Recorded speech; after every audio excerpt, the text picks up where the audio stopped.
السلام عليكم متابعي قناة أخبار الساعة. تتعرض القناة يوميا إلى كم هائل من التبليغات أدت إلى الحد من انتشار الفيديوهات. المرجو منكم دعم قناتكم التي تعنى أولا وآخرا بالدفاع عن المغرب وتنوير الرأي العام بكل ما يتعلق به بخطوات بسيطة هي كالآتي: تسجيل الإعجاب بالفيديو، الاشتراك في القناة، وتفعيل التنبيهات، ثم التعليق على الفيديو، وشكرا. Présente, mis à part dans quelques chantiers superficiels et symboliques, la Chine qui préfère aller investir au Maroc, en Égypte, au Congo, en Angola, au Nigeria, la Russie qui a maintenant qui est devenu le maître du Sahel et qui est en train d'éjecter l'Algérie de sa sphère d'influence et qui est en train de soutenir les nouveaux régimes du Sahel qui optent pour une politique d'émancipation accrue vis-à-vis de toutes les puissances régionales et internationales, et l'Algérie est en train de subir de plein fouet les conséquences de la russification du Sahel.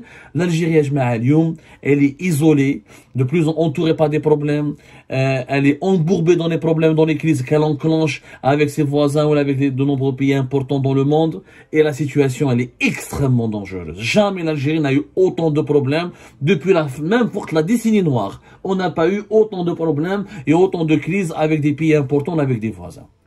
C'est dû à quoi? Donc on l'a comme sincèrement, il faut le dire, il y a deux éléments importants.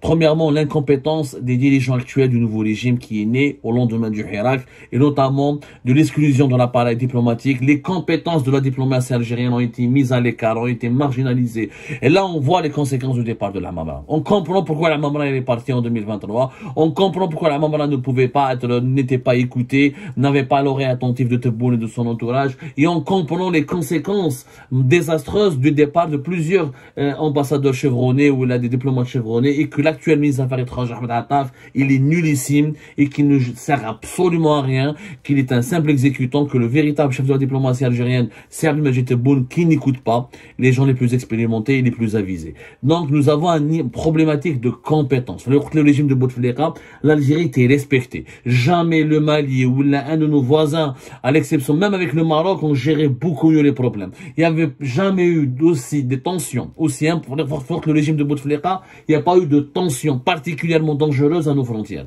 On gérait la crise libyenne du mieux qu'on pouvait, on a géré la crise du Sahel du mieux qu'on pouvait. L'Algérie avait de très bonnes relations avec la Russie, d'excellentes relations avec les États-Unis d'Amérique. Il y avait des problèmes avec la France, mais c'était pas du tout aussi étendu et ça a toujours été stable. Avec l'Union européenne, on était très apprécié. À l'époque de Bouteflika, on était un pays pivot, respecté par les pays, que ce soit l'Arabie Saoudite, les Émiratis, qui même s'ils préféraient le Maroc, ils n'ont jamais comploté contre l'Algérie, n'ont jamais minoré l'Algérie, n'ont jamais relativisé l'Algérie, parce qu'à l'époque de Bouteflika, nous avions une politique internationale extrêmement intelligente qui est celle du pragmatisme, de la neutralité, de l'offre de la médiation et celle de parler, d'être l'ami de tout le monde. L'Algérie était l'ami de tout le monde. Elle avait la capacité d'être l'ami de tout le monde parce qu'elle avait des valeurs qui étaient respectables. Elle avait la capacité de séduire et de comprendre le langage de chaque partenaire important, de chaque pays différent.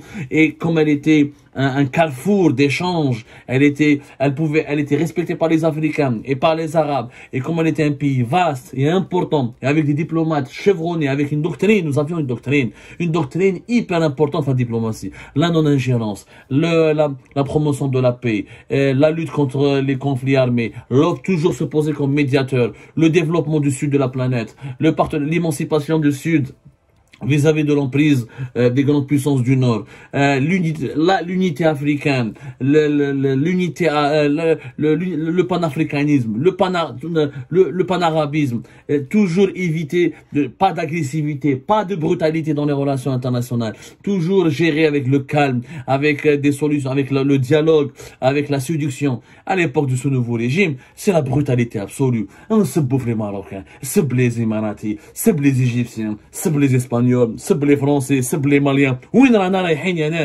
C'est aussi, et je le dis, et je l'assume, et je suis pratiquement le seul à le dire. Mais je ne vois pas beaucoup de voix qui s'élèvent pour faire ce constat. Et on m'a diabolisé, on m'a insulté, on m'a vilipendé pour avoir fait ce constat. C'est aussi la conséquence de l'effondrement des services secrets. Cet isolement géopolitique de l'Algérie, ces problèmes, ces menaces qui nous proviennent de l'étranger, et ces crises permanente, cyclique. Il n'y a pas un mois, il n'y a pas pratiquement un semestre ou un trimestre où l'Algérie n'a pas un nouveau problème avec un pays. Il n'y a pas. Mais qu'est-ce? Si c'est pas le Mali, c'est l'Espagne, c'est pas l'Espagne, c'est la France, c'est pas la France, c'est les Émirats, c'est pas les Émirats, c'est l'Arabie Saoudite, c'est pas l'Arabie Saoudite, c'est traditionnellement le Maroc, c'est devenu tradition, l'hostilité, le problème, la crise avec le Maroc, c'est devenu une tradition ancrée. Nous vivons qu'au rythme des problèmes et des tensions géopolitiques, parce que nous n'avons plus de services de renseignement.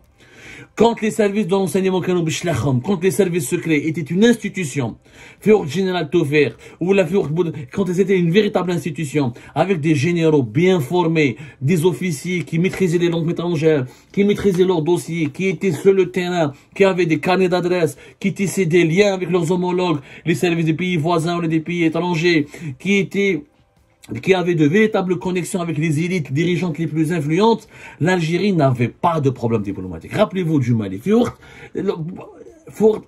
Pourquoi les services de renseignement sont importants d'abord? Il faut savoir que un pays a deux manières de gérer ses relations internationales. Il a deux canaux. Les États ont deux canaux pour gérer les relations internationales. Ils ont la diplomatie classique et traditionnelle, que nous connaissons, mais aussi la diplomatie de coulisses, qui est les services de renseignement, qui est le renseignement extérieur. Les services secrets, ils ont deux branches. Renseignement intérieur, renseignement extérieur. Le renseignement intérieur, c'est la lutte contre le terrorisme, l'ordre public, contre le contre-espionnage, préserver l'unité nationale, la fédérer les forces vives de la nation, veiller sur la cohésion du pays, etc. Le renseignement extérieur, c'est identifier les menaces à l'étranger, tisser des alliances avec des pays importants, lutter contre les lobbies étrangers à l'étranger qui veulent du mal à notre pays, avoir des données et des informations importantes et fournir des éclairages et des données et des informations importantes qui permettent aux diplomates et aux chefs de l'État de prendre des positions stratégiques dans des dossiers stratégiques. Un chef d'État, un dirigeant, s'il a de fausses données, il prend des fausses décisions. S'il a des mauvaises données, il prend une mauvaise décision. Tout est dans l'information, tout est dans le conseil, tout est dans les idées et les données qu'il arrive à percevoir, qu'ils atterrissent sur son bureau, ou là, qui lui sont communiqués pour pouvoir faire sa décision et prendre une décision. Or, le renseignement extérieur en ce moment en Algérie, il est dans une situation désastreuse. Jamais le renseignement extérieur algérien n'a été dans une situation aussi catastrophique. On a détruit les services algériens depuis 2019.